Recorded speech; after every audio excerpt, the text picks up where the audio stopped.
Video games. Many of us grew up with them. This is a story of how video games became part of our daily lives. The Famicom and its Western counterpart, the NES, had an incredible library. It goes without saying that the Atari 2600 was made with Bill video Gates was reluctant to release Xbox. In the Philippines, some chose Xbox 360, while some stayed loyal to the Those PlayStation. were the days of epic battles and endless debates.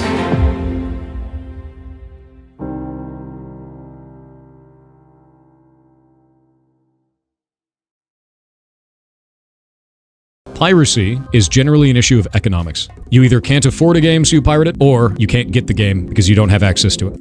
With Philips and Sony introducing CD technology, it became very easy to duplicate and distribute bootlegs CD-based software. Alternative software sellers popped up at almost every corner in every mall here in the Philippines during the late 90s. Us being Filipinos, most people preferred buying the bootleg copies instead. Remember these? I remember buying 7 C's CDs back in the day, worth 50 pesos each CD. The burn with the pencil markings, and then we have here the ones with the fancy print on top. Of course, PlayStation wasn't the only victim to this. Even PC software became victims of this act. Software piracy was running rampant in the Philippines that the government tried to regulate and persecute violators. It hardly made any difference even until this day. By the early 2000s, Sony's next juggernaut, the PlayStation 2, was deemed the king of that generation. Due to the PlayStation 2's DVD and technical capabilities, Windows developer Microsoft saw Sony as a threat to personal computers. So we go into the meeting, and 4 o'clock, Valentine's Day, Bill walks in. He's holding our deck, PowerPoint deck, throws it down the table, and he says, "This is a blanking insult to everything I've done at this company." Bill Gates was reluctant to release Xbox, but eventually Microsoft came out with Xbox in 2001 to compete against Sony's PS2. Sales were modest at best. Despite that, the team persisted to continue, and then they achieved more success with the Xbox 360. Xbox Live became the better digital service than the PlayStation Network. Well, despite the technological specs of both PlayStation 3 and Xbox 360, both systems have their own hiccups during their initial years of release.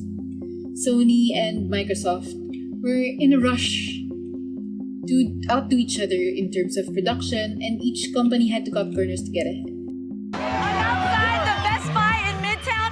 It's raining here in New York, but these gamers don't care. They've been out here in the rain since early this morning, and they're not leaving until they get an Xbox 360. Just check out this lineup of customers just waiting for the crack of dawn. That's when 21 PS3 consoles will hit store shelves, and despite the weather, they say it's worth the overnight wait. Microsoft hasn't specified the cause, but some faulty Xbox 360s are literally melting down while running certain games. So, an entertainment console built to last. So why are so many of these first PS3s fighting the dust?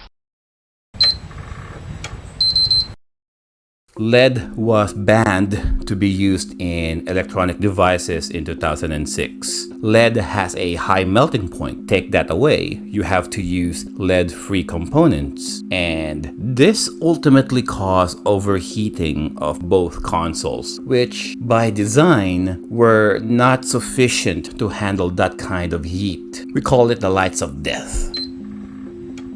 Sony at first said all faulty units can be replaced if still under warranty. Replaced, not repair.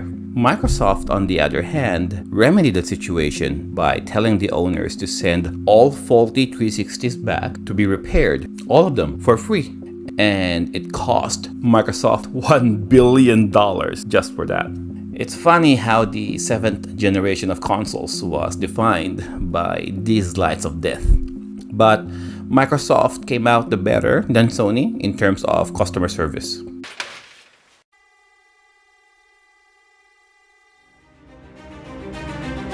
History isn't just what happened before, it is also what's in the making, and you, the audience, are all part of it.